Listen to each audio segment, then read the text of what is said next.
ورحمة الله وبركاته. الحمد لله رب العالمين، والصلاة والسلام على رسوله النبي الكريم محمد وآله وصحبه أجمعين، أما بعد. بزرگ اور دوستوں، دینی اور ایمانی بھائیوں، قرآن پاک کے اوپر آپ کے سامنے گفتگو کی جا رہی ہے۔ دو تین پہلو آپ کے سامنے قرآن کے آ چکے ہیں۔ قرآن کا مختصر تعارف قرآن کی زبان کے ذریعے سے کرایا گیا، اور قرآن پاک کے اندر جو مضامین ہیں، ٹاپکس ہیں، اس پر کچھ بات آئی۔ قرآن پاک کا معجزہ، میریکل آف دا قرآن، اس کے اوپر بھی گفتگو ہوئی ہے۔ آج کی گفتگو قرآن پاک کے ذریعے لائے گئے انقلاب اور قرآن کے پیغام ہدایت کے اوپر ہوگی۔ ہم سمجھنے کی کوشش کریں گے کہ قرآن کا وہ کون سا نسخہ تھا، وہ کون سا فارمولہ تھا، وہ کون سی دعوت تھی کہ جس نے دنیا میں عظیم الشان انقلاب پیدا کیا، اور قرآن نے کون سی ہدایت دی ہے، کس ہدایت کی طرف لوگوں کو بلایا ہے، وہ کون سا نسخہ کیمیا ہے جو قرآن پاک کو تمام دنیاوی کتابوں سے ممتاز کر دیتا ہے۔ سب سے پہلے میں آپ کے سامنے انقلاب کی تھوڑی جھلکی رکھنا چاہتا ہوں۔ وہ ریولوشن، وہ تعمیری انقلاب جو قرآن نے برپا کیا تھا، اس کی نظیر، اس کی مثال پوری انسانی تاریخ میں نہیں پیش کی جا سکتی ہے۔ یہ مسلمانوں کا دعویٰ نہیں ہے، یہ ایک ہسٹوریکل فیکٹ ہے۔ قرآن نے جو انقلاب پیدا کیا، قرآن نے جو تاثیر پیدا کی، قرآن نے جس طرح سے سویلائزیشنز کو، کلچرز کو، نیشنز کو، ملکوں کو، علاقوں کو، قوموں کو بدلا ہے، اس کی مثال کسی بھی تصور حیات سے پیش نہیں کی جا سکتی۔ کسی بھی نظریے نے اتنا دور رس اثر پیدا نہیں کیا ہے۔ یہ قرآن کی تاثیر ہی تھی، قرآن کا انقلاب ہی تھا کہ مٹھی پر جماعت پوری دنیا پر حاوی ہو گئی۔ وہ لوگ جو انگلی پر گنے جا سکتے تھے، جن کو سینکڑوں کی تعداد میں محدود کر کے دیکھا جاتا تھا، مکے کے اندر حضور اکرم صلی اللہ علیہ وسلم پر ایمان لانے والے صحابہ، وہ جب آگے بڑھے، مدینہ پہنچے، مدینے سے پھر آس پاس کے علاقوں میں پھیلتے چلے گئے، چند سالوں کے اندر، بہت مختصر مدت میں آدھی دنیا پر حکمرانی قائم کر لی۔ یہ شترباں جہاں باں بن گئے، شتربانی کرنے والے، بھیڑ بکریاں، اونٹ چرانے والے دنیا چلانے لگے، قوموں کو چلانے لگے، علاقوں کو چلانے لگے، اور نئی سویلائزیشن دنیا کو دینے لگے۔ اس وقت کی ترقی یافتہ دنیا ان کے سامنے گھٹنے ٹیکنے پر مجبور ہوئی، ان کے سامنے زانوئے تلمس طے کیے، جھکے، اور ان کے سامنے انہوں نے سجدے کیے۔ رومن امپائر اور پرشین امپائر اپنی تمام تر سویلائزیشن، کلچر، لٹریچر، مذاہب کے باوجود اسلام کے سرنگوں ہوئے، اسلام کے سامنے سرنگوں ہوئے، جھکے، اور اس کے سامنے ذیل ہوئے۔ یہ قرآن کی تاثیر تھی، یہ قرآن کا انقلاب تھا۔ اگر آپ تھوڑا سا غور کریں، حضرت ابوبکر صدیق رضی اللہ عنہ کی سیرت کو اٹھائیے، حضرت عمر فاروق کی سیرت کو اٹھائیے، اور نہ جانے کتنے صحابہ کی زندگیوں کو دیکھتے چلے جائیے۔ جاہلیت کے زمانے میں ان کی زندگی کا رنگ کیا تھا، اس اسلام کے بعد ان کے اندر کیا انقلاب پیدا ہوا، کون سی تبدیلی ایسی آئی کہ انہوں نے دنیا کو عظیم الشان نقش قدم پر چلا دیا۔ حضرت عمر فاروق رضی اللہ عنہ جو بکریاں چلایا کرتے تھے، اپنے باپ کے اونٹ، خطاب کے اونٹ چلایا کرتے تھے، جب وہ خلیفہ بننے کے بعد حج پر گئے تھے تو اس مقام سے، اس وادی سے گزرتے ہوئے انہوں نے اس بات کو کہا تھا، اظہار کیا تھا کہ اپنے باپ خطاب کے اونٹوں کو میں اس جگہ چراتا تھا جب واپس جاتا تھا تو باپ ڈانٹتا تھا، برا بھلا کہتا تھا کہ تو صحیح سے چلا نہیں پاتا ہے، تو جانوروں کو چرا نہیں پاتا ہے، تو کھانا صحیح سے نہیں دیتا ہے۔ آج وہ وقت ہے کہ آدھی دنیا میرے ماتحت ہے، اللہ نے اس دنیا کو میرے سامنے کیسا سرنگوں کر دیا ہے۔ یہ قرآن کا انقلاب ہے۔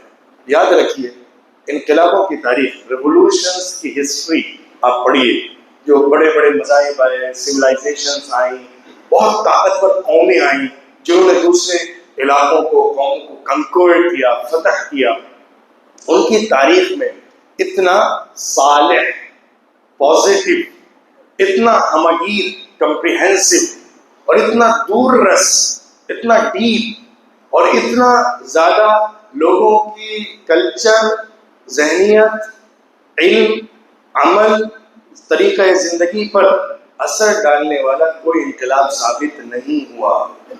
قرآن نے ذہن بدلا، دل بدلا، عمل بدلا، اور انسان کے کردار کو چینج کر کے رکھ دیا۔ اسی لیے واقعات ہے کہ جب کوئی عرب کا باشندہ اسلام قبول کرتا تھا اور گھر میں واپس آتا تھا تو گھر والے چہرہ دیکھ کر پہچان جاتے تھے کہ یہ بدل چکا ہے۔ یہ قرآن کی تاثیر تھی۔ عرب کے بعض سرما طاقتور لیڈرز حضور صلی اللہ علیہ وسلم کے پاس ڈیل کرنے کے لیے آئے تھے، خاص طور پہ امیہ ابن خلف کا نام آتا ہے، اور بھی دیگر لوگ آئے ہیں۔ جب وہ حضور صلی اللہ علیہ وسلم سے بات کر کے واپس گئے اور حضور نے ان کو قرآن سنایا، تو جب واپس آئے تو ان لوگوں نے جو ساتھ میں بیٹھے ہوئے تھے، لیڈران اور بڑے بڑے سورما اور عرب کے چودھری، وہ دیکھ کر کہنے لگے یہ جس چہرے کے ساتھ واپس گیا تھا اس چہرے کے ساتھ واپس نہیں ہے، جس چہرے کے ساتھ گیا تھا اس چہرے کے ساتھ واپس نہیں آ رہا ہے۔ قرآن اپنا اثر ڈالتا ہے، کیونکہ قرآن فکر کی بھی کتاب ہے، علم کی بھی کتاب ہے، عمل کی بھی کتاب ہے، دعوت کی بھی کتاب ہے، تہذیب کی بھی کتاب ہے، قانون کی بھی کتاب ہے، اور انسان کی پوری زندگی کو سمیٹنے والی، ہمگیریت کے ساتھ رہنمائی دینے والی کتاب ہے۔ قرآن کا یہ انقلاب تھا کہ اللہ کے رسول صلی اللہ علیہ وسلم کہا کرتے تھے کہ اگر یہ لوگ میرے دائیں ہاتھ میں سورج لا کر رکھ دیں، بائیں ہاتھ میں چاند لا کر رکھ دیں، اور مجھ سے مطالبہ کریں کہ میں اس قرآن کو پہنچانا، اس دعوت کو پہنچانا چھوڑ دوں، تو میں اس کو قبول نہیں کروں گا۔ قرآن کی تاثیر تھی اور انقلاب تھا کہ عرب کے لوگ یہ کہنے پر مجبور ہوئے تھے کہ تم اپنے کانوں میں روئیاں ڈال لیا کرو، اپنے کان میں ڈاٹ لگا لیا کرو، تاکہ قرآن کی آواز کانوں میں نہ پڑ پائے اور دل کہیں نہ چینج ہو جائے۔ یہ قرآن کی تاثیر تھی، قرآن کا انقلاب تھا کہ بلال حبشی اسلام قبول کرنے کے بعد احد کہتے ہوئے مکے کے ریگستان کے اندر، مکے کی سنگلاخ پتھروں میں اور وادیوں میں گھسیٹے جاتے تھے۔ ان کے جسم کے اسکن گھل جایا کرتا تھا، خون رسنے لگتا تھا، پسینے ہو جاتے تھے، جسم لہولہان ہو جاتا تھا، لیکن اندر کی آواز احد کی نکلا کرتی تھی۔ یہ قرآن کا انقلاب تھا کہ خباب حضور اکرم صلی اللہ علیہ وسلم کی دعوت کو لے کر جب آئے تھے رجیع کے مقام پر، اور ان کو پکڑ لیا گیا تھا، مکے لایا گیا تھا، حضرت خبیب رضی اللہ عنہ ان کو پکڑ کر لایا گیا اور لا کر سولی پر چڑھایا جانے لگا، تو اس وقت بھی ان کے اندر سے اسی توحید کی، حق کی، روح ایمان کی صدا نکل رہی تھی جو قرآن نے اندر پیدا کیا تھا۔ یہ عمار تھے، یاسر تھے، سمیہ تھی، کہ اسلام کے آغاز میں جب قبول کیا اسلام کو، غلامی کی حالت میں، مجبوریوں کے زمانے میں، اور بہت قسمت پرسی کے ساتھ، لیکن آقاؤں کے ظلم و ستم کے باوجود دل سے وہی آواز نکلتی رہی۔ یہ اسلام کا انقلاب تھا کہ عمر بن الخطاب رضی اللہ عنہ نے جب اسلام قبول کیا تو اعلان کرتے ہوئے نکلے اور کہا کہ میں سب کے سامنے کہوں گا کہ میں اس دین کو قبول کر چکا ہوں، پیچھے نہیں ہٹوں گا۔ ایک دو نہیں، 10-20 نہیں، ہر صحابی کی تاریخ، زندگی، سیرت آپ پڑھیے، اس میں قرآن کا رنگ نظر آئے گا، قرآن کا اثر نظر آئے گا، قرآن کی تاثیر ہے جس نے ان کو بدلا ہے۔ عرب جس نظام کو چلا رہے تھے، ان کا پولیٹیکل نظام، ان کا سوشل سسٹم، ان کا اکنامیکل سسٹم، ان سب کو قرآن نے ریفارم کیا ہے۔ مدینہ منورہ میں حضور اکرم صلی اللہ علیہ وسلم نے جو اسٹیٹ بنایا، جو نئی اسلامی حکومت قائم فرمائی، اس کے اندر پورا اسلام کا اسٹرکچر جو کہ قرآن پاک کا عکس تھا، قرآن پاک کی تصویر تھی، قرآن کی جیتی جاگتی اور زندہ بولتی ہوئی تصویر اللہ کے رسول صلی اللہ علیہ وسلم نے سماج میں اتاری تھی، وہ ایک عظیم انقلاب تھا، وہ عجیب و غریب انقلاب تھا۔ حضرت عائشہ صدیقہ رضی اللہ عنہ حضور اکرم صلی اللہ علیہ وسلم کے بارے میں کہتی ہیں کان خلقہ القرآن، حضور کے اخلاق، حضور کا کیریکٹر، حضور کی سیرت، حضور کی زندگی قرآن تھی۔ قرآن تمہیں دیکھنا ہو تو اگر پریکٹیکل اس کو کوئی فارم دیا جا سکتا ہے تو حضور اکرم صلی اللہ علیہ وسلم کی ذات اقدس ہے۔ اور قرآن کا یہ انقلاب تھا کہ حضور اکرم صلی اللہ علیہ وسلم نے صحابہ کی ایسی تربیت کی، ایسی جماعت بنائی کہ روح ایمان ان کے دل میں اتنی پیوست ہو گئی کہ اس کو بڑے سے بڑی طاقت، بڑے سے بڑے طوفان بھی نکال نہیں سکے، ہلا نہیں سکے، متزلزل نہیں کر سکے۔ یہ ایمان کا انقلاب اور قرآن کا انقلاب ہے۔ قرآن نے انسان کو صحیح آئیڈیالوجی دی، صحیح تصور دیا، سوچے کیسے انسان، کیا سمجھے، کیسے سمجھے، اپنی ذات کے بارے میں کیا اسٹینڈ لے، اس کائنات کے بارے میں کیا سمجھے، اور اس کو پیدا کرنے والے خالق کی معرفت کو کیسے حاصل کرے۔ یہ جو فکر کا انقلاب ہوتا ہے، ذہن کا انقلاب ہوتا ہے، سوچ کا انقلاب ہوتا ہے، یہی وہ چابی ہے کہ جس سے سارے عقدے کھل جایا کرتے ہیں، سارے لاک اسی کے ذریعے اوپن کیے جاتے ہیں۔ جب ذہن ایک زاویے سے سوچنے لگتا ہے، صحیح ذہنیت تشکیل پا جاتی ہے، مائنڈ سیٹ درست ہو جاتا ہے، آئیڈیالوجی صحیح بن جاتی ہے، تو پھر انسان عمل پر بہت جلدی آمادہ ہو جاتا ہے۔ عمل کرانا مشکل نہیں ہوتا۔ اسی لیے آپ دیکھیے قرآن نے جب دعوت کا آغاز کیا، پہلی دعوت مکہ مکرمہ میں پہلی آیتیں نازل ہوئی، وہ اقرا کی آیتیں تھیں۔ اس کے بعد برابر قرآن میں جو آیتیں مکہ مکرمہ میں نازل ہوتی رہیں، ان کے اندر بنیادی موضوع یہی تھا، اللہ کو پہچانو، خالق کو جانو، پیدا کرنے والے سے جڑو، حق کو پہچان لو، اور آنکھوں سے پردے ہٹا لو، جو تاریکیوں کے اندر تم زندگی گزارے ہو اس سے نکل کر روشنی کی طرف آ جاؤ۔ یہ وہ پہلی دعوت تھی کہ جس کے ذریعے سے تمام آگے کے کام آسان ہو گئے۔ مدینہ منورہ میں احکام اترتے رہے، نماز کا، روزے کا حکم، زکوٰۃ کا حکم، حج کا حکم، شراب حرام، جوا حرام، اور کتنی چیزیں حرام کی جاتی رہی، ان کو چھوڑنے میں مشکل نہیں ہوئی۔ کیوں؟ جب شراب کی حرمت کا فیصلہ آیا، اور جو لوگ اس دور میں شراب پیا کرتے تھے، اسلام والے تھے، ان کے ہونٹوں پر پیالے لگے ہوئے تھے شراب کے۔ جب آیت سنی شراب کی حرمت کی تو پیالے اسی وقت نیچے ڈال دیے، شرابیں بہا دی، پیالے توڑ دیے۔ یہ کس وجہ سے ہوا؟ ایسا نہیں ہے کہ حضور صلی اللہ علیہ وسلم نے شروع کے دور سے ہی شراب کی گندگی پر بہت تقریریں کی ہوں گی اور ڈرگس اور اس کے بارے میں باتیں کی ہوں گی۔ اصل میں جب پہلی چابی دل میں لگ جاتی ہے تو اس کے بعد باقی سارے دروازے کھولنے آسان ہو جاتے ہیں۔ وہ پہلی چابی کیا ہے؟ اللہ کی معرفت کی چابی، ایمان کی چابی، حق شناسی کی چابی، نور حق کو دل میں اتارنا، اس کی چابی۔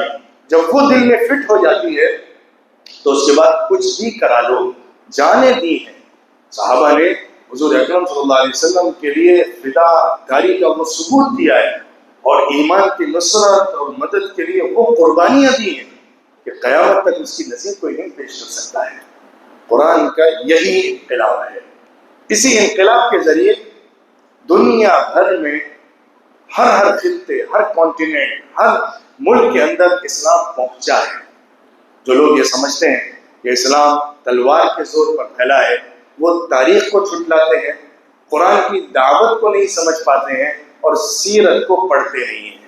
جس نے بھی سیرت کا مطالعہ کیا، اسلامی تاریخ کو صحیح طور پر دیکھا، ایک تاریخ وہ ہے جو بادشاہوں کی تاریخ ہے۔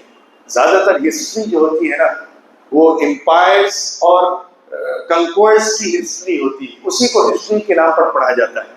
لیکن سویلائزیشن کی ہسٹری پڑھی آپ، آپ ریلیجنس کی ہسٹری پڑھیے، آپ قوموں کی ہسٹری پڑھیے، پھر اس کے اندر کلچرز اور اس کلچر کے اندر دوسرے لوگوں کی دوسری فکر کی آمیزش، اس کو دیکھیے تو آپ کو بہت واضح طور پر نظر آئے گا کہ پورے عالم کے اندر اسلام نے جتنا زیادہ دنیا کی ہر قوم، ہر ملک، ہر خطے پر اپنا اثر ڈالا ہے، اپنی چھاپ ڈالی ہے، اتنا دنیا کی کسی مذہب، کسی قوم، کسی تہذیب، کسی کلچر، کسی آئیڈیالوجی نے نہیں ڈالی ہے۔ اس کا کوئی انکار نہیں کر سکتا ہے، اور یہ سب کا سب قرآن کا معجزہ ہے۔ یہ قرآن کا معجزہ ہے کہ قرآن اللہ کی وہ جامع اور عظیم ترین کتاب تھی کہ اس نے یہ اثر ڈالے۔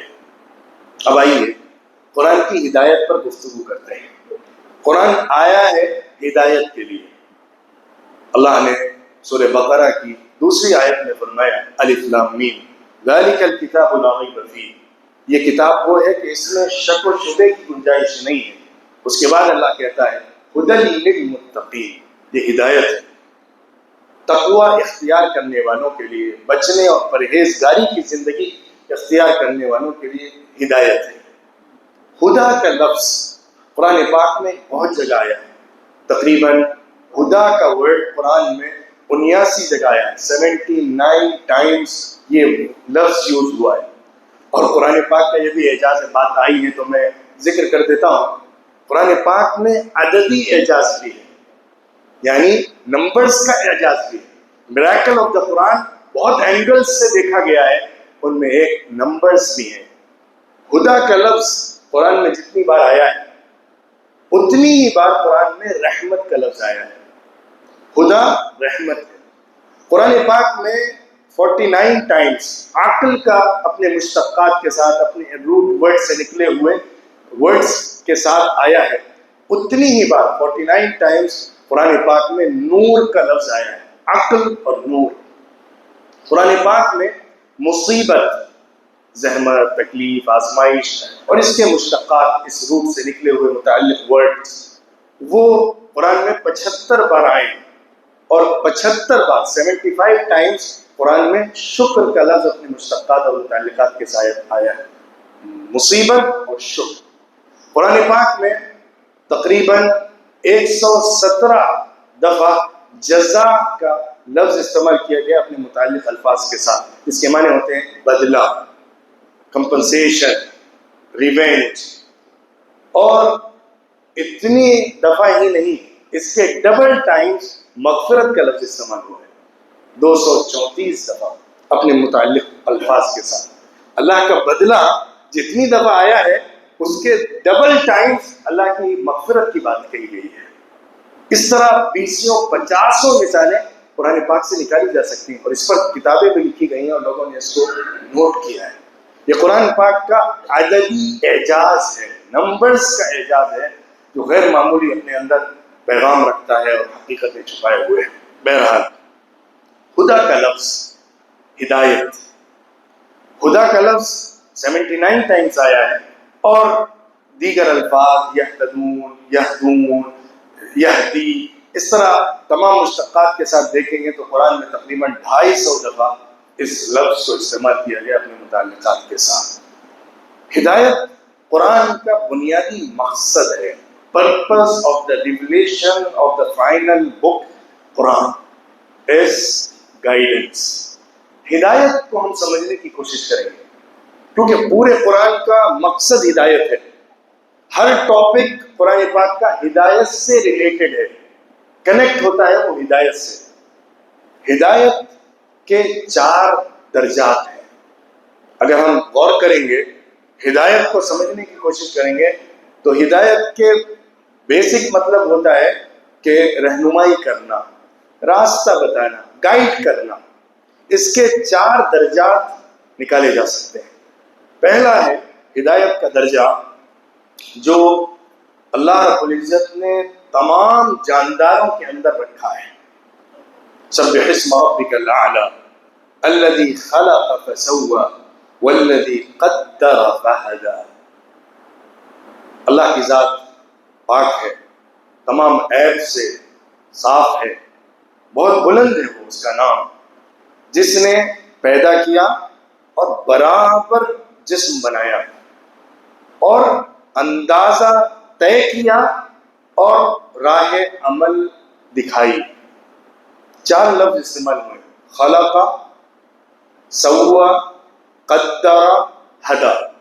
پوری انسان ہی نہیں، جاندار میں سے جس کو اللہ نے بنایا ہے، ان 4 خانوں میں اس کو سمجھا جا سکتا ہے.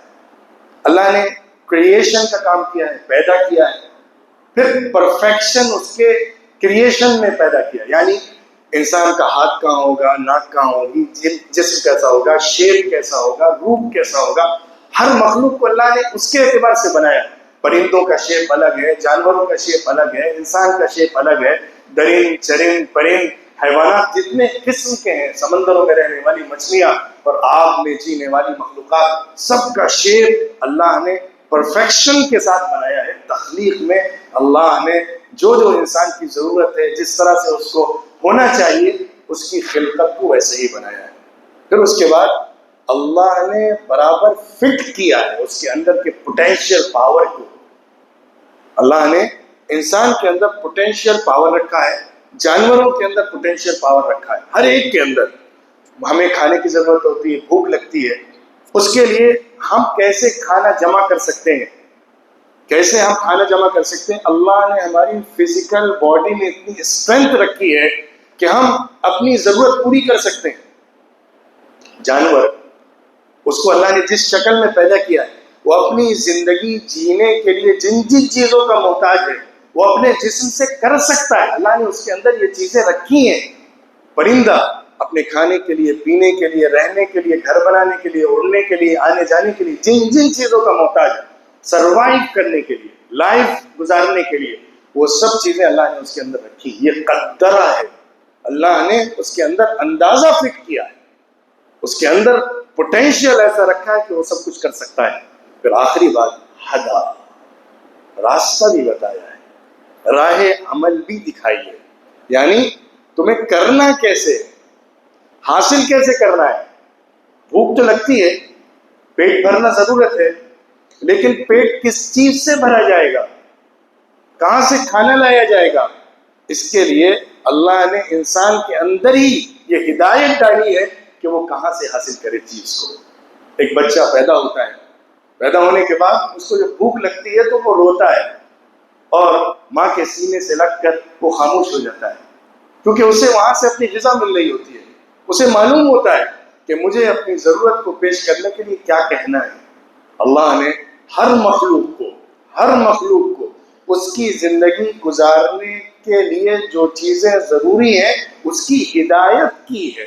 کیسے اس کو حاصل کرنا ہے، کہاں جانا ہے، کیا کرنا ہے، یہ باتیں اللہ نے ہر مخلوق کے اندر رکھی. وَأَوْحَى رَبُّكَ إِلَى النَّحْلِ أَنِ اتَّخِذِي مِنَ الْجِبَالِ بُيُوتًا وَمِنَ الشَّجَرِ وَمِمَّا يَعْرِشُونَ. اللہ نے شہد کی مکھی کے حوالے سے یہ بات فرمائی کہ اللہ نے وحی کی ہے، اس کے دل میں ڈالا ہے.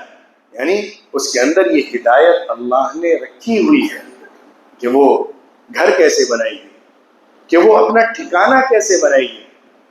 پیڑوں کے اندر اور جن چیزوں کو پیڑ پودوں میں، گھاس پھوس میں بنایا جاتا ہے، اس کے اندر وہ کیسے رہے گی، کیسے اپنا گھونسلہ بنائے گی جہاں پہ لا کے اس کو شہد جمع کرنا ہوگا.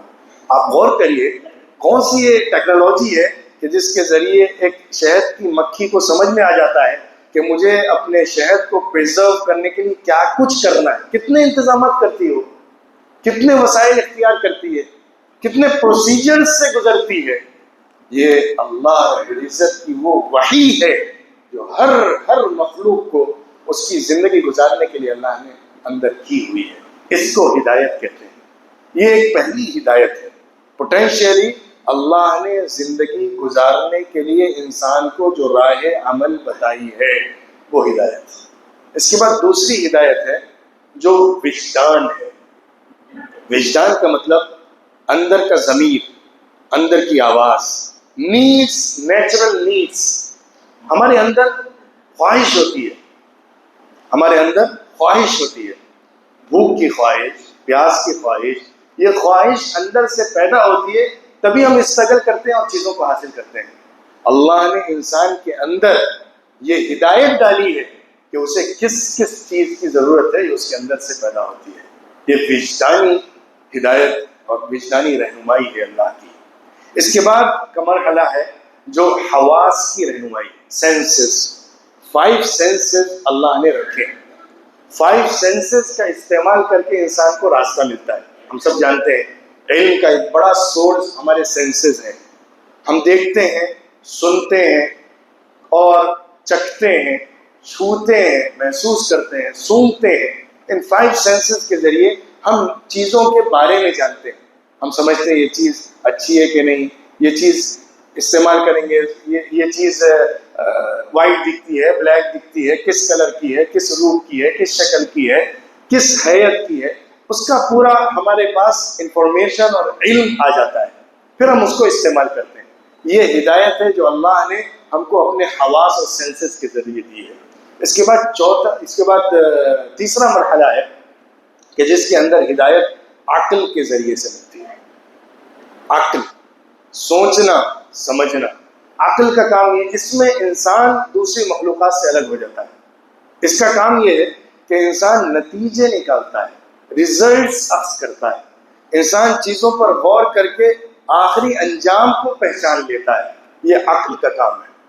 انسان کے اندر اگر صرف وجدان ہو، یعنی اندر کی نیڈ ہو نیچرل، لیکن اس کے پاس سینسز نہ ہو تو وہ اپنی ضرورت پوری نہیں کر سکتا۔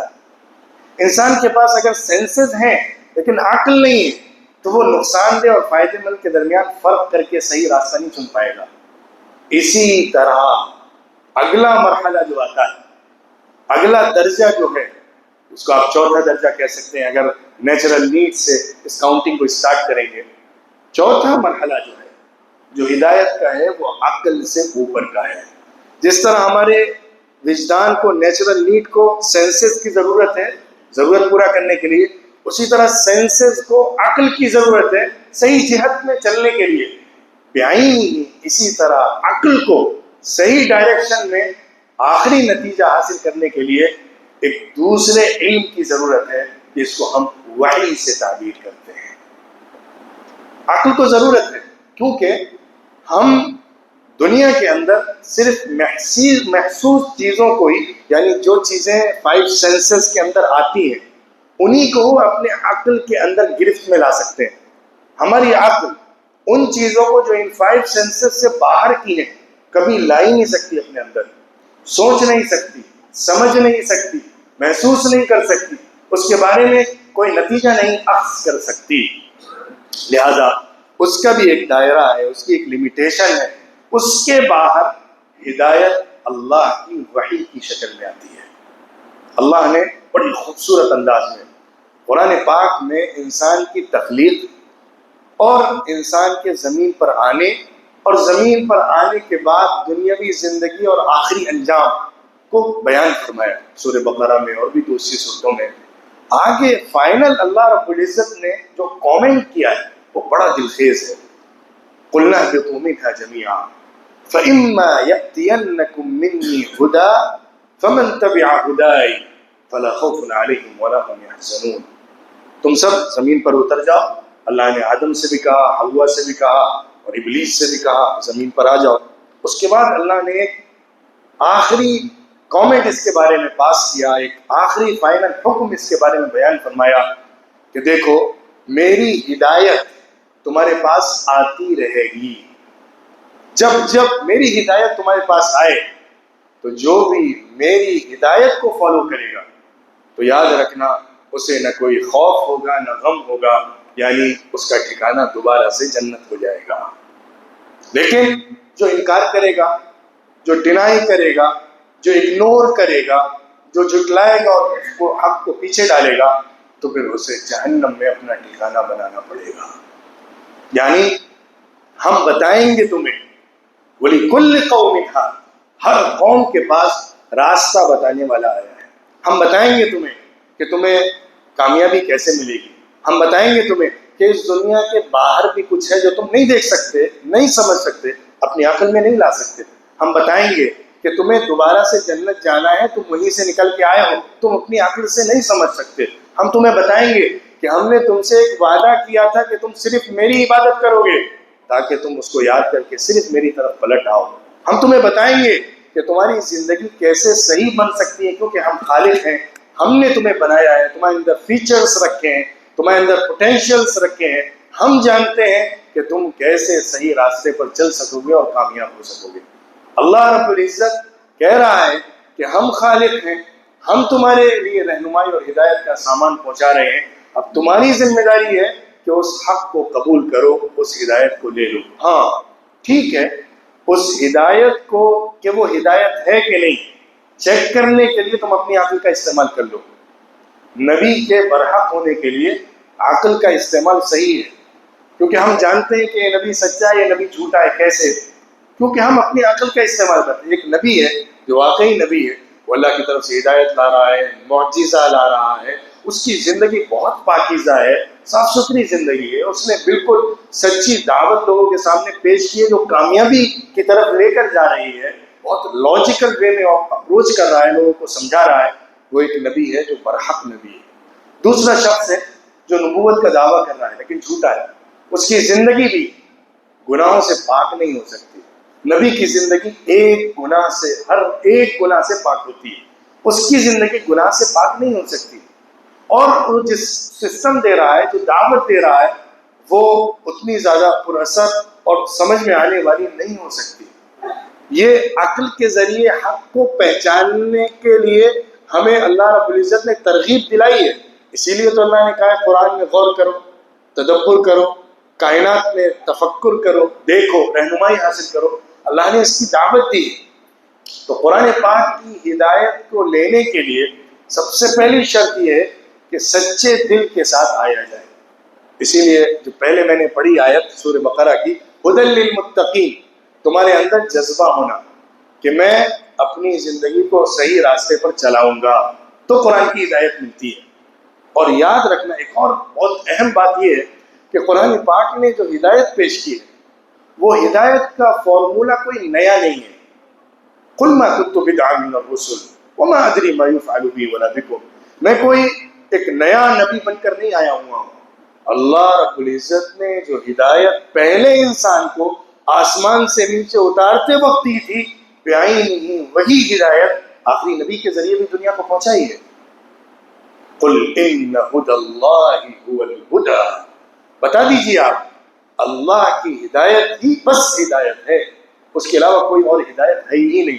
نہ کوئی اپنی طرف سے پیش کر سکتا ہے, نہ کوئی اس میں چینجنگ لا سکتا ہے. ایک اللہ نے ہدایت کا فارمولہ دیا ہے. وہ فارمولہ کیا ہے؟ اللہ پر اور اس نے جن چیزوں کا حکم دیا اس پر ایمان لانا اور زندگی اللہ کے بتائے ہوئے طریقے پر گزارنا. بس یہی سنگل فارمولہ ہے قرآن پاک کا جو ہدایت کا فارمولہ ہے. ہاں احکامات ضرورت کے اعتبار سے, زمانے کے اعتبار سے بدل سکتے ہیں. شریعت چینج ہوتی رہی ہے نبیوں کے ساتھ, لیکن ہدایت چینج نہیں ہوئی, دین چینج نہیں ہوا ہے. ان الدین عند اللہ الاسلام, بے شک دین اللہ کے نزدیک صرف اسلام ہے, اس میں چینجز نہیں آیا. جو دین آدم علیہ السلام لے کر آئے تھے وہی دین نوح بھی لائے, ہود بھی لائے, صالح بھی لائے, لوط بھی لائے, ابراہیم بھی لائے, تمام انبیاء لائے, یہاں تک کہ محمد صلی اللہ علیہ وسلم بھی اسی دین کو لے کر آئے. آخری بات اس ہدایت کے ٹاپک کے اوپر میں یہ رکھنا چاہتا ہوں, ہدایت کے دو مفہوم ہوتے ہیں. ایک مفہوم ہے راستہ دکھانا, رہنمائی کرنا, ارشاد, راستہ بتانا, ڈائریکشن بتانا.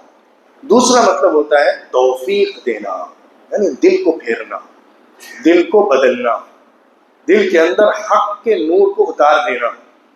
اللہ رب العزت نے قرآن پاک میں نبیوں کو ہادی کہا ہے, محمد صلی اللہ علیہ وسلم کی دعوت کو ہدایت دینے والی دعوت کہا ہے. اللہ فرماتا ہے وَيَهْدِيهِمْ إِلَىٰ صِرَاطٍ مُسْتَقِيمٍ. حضور صلی اللہ علیہ وسلم کے بارے میں بارہا اللہ نے کہا ہے کہ اللہ محمد صلی اللہ علیہ وسلم کے ذریعے سے لوگوں کو راستہ بتا رہا ہے. اللہ نے فرمایا هَلْ أَتَىٰ عَلَى الْإِنسَانِ حِينٌ مِّنَ الدَّهْرِ لَمْ يَكُنْ شَيْئًا مَّذْكُورًا إِنَّا خَلَقْنَا الْإِنسَانَ مِن نُّطْفَةٍ أَمْشَاجٍ نَّبْتَلِيهِ وَجَعَلْنَاهُ سَمِيعًا بَصِيرًا إِنَّا هَدَيْنَاهُ السَّبِيلَ إِمَّا شَاكِرًا وَإِمَّا كَفُورًا. ہم نے راستہ بتایا ہے, اب تم شکر والے بنو یا کفر والے بنو تمہارے اوپر ہے. یعنی راستہ بتا دینا, دروازہ کھول دینا، دکھا دینا، تمہارے سامنے کر دینا کہ تم کیا ہو اور تم کون ہو۔ علامہ اقبال نے ایک شعر میں بڑی زبردست حقیقت بیان فرمائی ہے کہ وہ کہتے ہیں کہ تو کائنات کا رازدار ہے، پوری کائنات کا رازدار تو ہے، تو رازدار کان و مکان کائنات، کچھ اس طرح کے الفاظ ہیں، مجھے یاد نہیں آ رہے ہیں۔ انہوں نے یہ بتایا ہے کہ کون و مکان اور جو کائنات ہے اس کے اندر کا راز اے انسان تو ہے۔ اے انسان تو کائنات کا وہ راز ہے، وہ سرا ہے کہ جس کو کھولنا تیرے ذمے ہے۔ خودی کا رازدار ہو جا اور خودی کا رازدار تو بن جا اور خدا کا ترجمہ بن جا۔ خودی کا رازدار ہو جا، خدا کا ترجمہ ہو جا۔ خودی کا رازدار ہو جا، خدا کا ترجمہ ہو جا۔ خود کو پہچان لے اور اپنی ذات کو پالے اور خدا کا ترجمان بن جائے۔ قرآن پاک کی دعوت خدا کے ترجمان بنانے کی دعوت ہے۔ تو ہدایت کا ایک پہلو یہ ہے کہ انسان حق کے راستے کو دیکھ لے، سمجھ لے، پہچان لے۔ یہ ہے ہدایت جو نبیوں کے ذریعے سے ہوتی ہے۔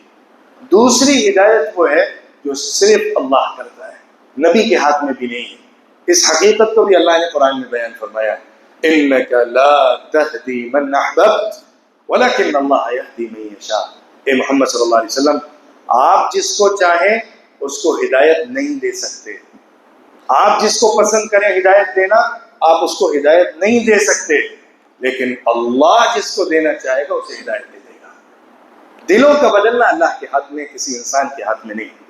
دل کے اندر حق ڈالنا، روشنی ڈالنا، یہ اللہ کے ہاتھ میں، کسی کے ہاتھ میں نہیں۔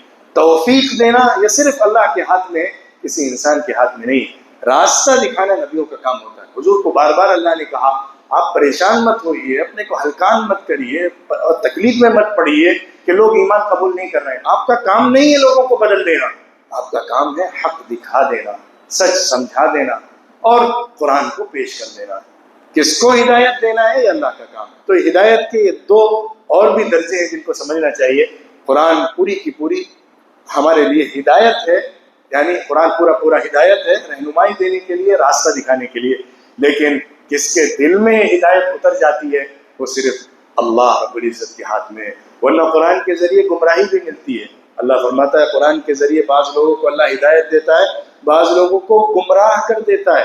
یعنی قرآن سن کے وہ اعتراض کرنے لگتے ہیں، قرآن سے ٹکرانے لگتے ہیں اور غصے میں آ جاتے ہیں۔ عرب کے لوگوں کا جہال تھا، قرآن اترتا تھا تو اور حق درمی پر آ جاتے تھے اور محمد صلی اللہ علیہ وسلم کے مقابلے پر اتر آتے تھے۔ تو قرآن کے ذریعے ہدایت ملنا اللہ کی توفیق سے جڑا ہوا ہے، لہٰذا قرآن کی ہدایت کو بھی سمجھنا ہے اور اللہ سے توفیق مانگنا ہے تاکہ اس ہدایت کے مطابق ہم زندگی گزار سکیں اور عمل کر سکیں۔ اللہ رب العزت ہم سب کو قرآن کی ہدایت سے جوڑ دے، قرآن پاک کے علم اور عمل سے ہم سب کی زندگی کو روشن فرما دے۔ وآخر دعوانا ان الحمد للہ رب العالمین۔